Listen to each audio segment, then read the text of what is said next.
यह एक ऐसी लड़की की कहानी है जिसे दुनिया घमंडी समझती थी, लेकिन उसका एटीट्यूड असल में उसका आत्मसम्मान था। कहानी मेरा स्वाभिमान मेरी पहचान। अनाया एक आत्मनिर्भर, शांत और कड़क स्वभाव की लड़की। समीर, अनाया का सहकर्मी जो उसे नीचा दिखाने की कोशिश करता है।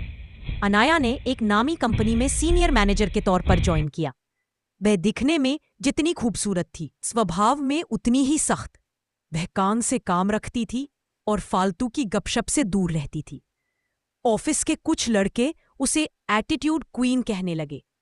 एक दिन समीर उसके केबिन में आया और बिना अनुमति के कुर्सी पर बैठ गया। उसने कहा, मैडम, इतना एटीट्यूड भी अच्छा नहीं, आखिर साथ में ही काम करना है। अनाया ने अपनी फाइल से नजरें नहीं हटाई और शांति से कहा, समीर, यह मेरा केबिन है। यहाँ अंदर आने के लिए इजाजत की और बैठने के लिए तमीज की जरूरत होती है। आप जा सकते हैं। दृश्य। समीर को यह बात चुभ गई। उसने सोचा कि वह अनाया को सबके सामने नीचा दिखाएगा। ऑफिस की एक बड़ी प्रेजेंटेशन के दौरान समीर ने जानबूझकर अनाया की फाइल में कुछ गलत आंकड़े डाल दिए। जब प्रेजेंटेशन शुरू हुई तो बॉस ने आंकड़ों पर सवाल उठाया। समीर मन ही मन मुस्कुरा रहा था कि अब अनाया की बोलती बंद हो जाएगी, लेकिन अनाया घबराई नहीं। उसने तुरंत अपने लैपटॉप से डेटा क्रॉस चेक किया और प्रेजेंटेशन रोक दी। उसने सबके सामने कहा, सर, ये आंकड़े किसी ने बदल दिए हैं, लेकिन मुझे मेरा काम याद रहता है।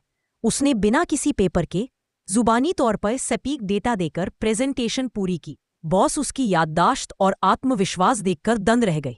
प्रेजेंटेशन के बाद समीर ने कैंटीन में फिर से उसे उकसाने की कोशिश की। तुम्हें क्या लगता है तुम सबसे बेहतर हो?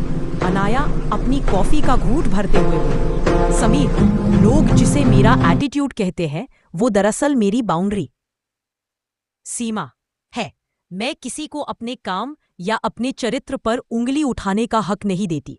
अगर सीधा होना कमजोरी रहे तो हाँ, मैं घमंडी ही भली हूँ। कुछ ही महीनों में अनाया ने अपनी काबिलियत से कंपनी को बड़ा प्रोजेक्ट दिलाया।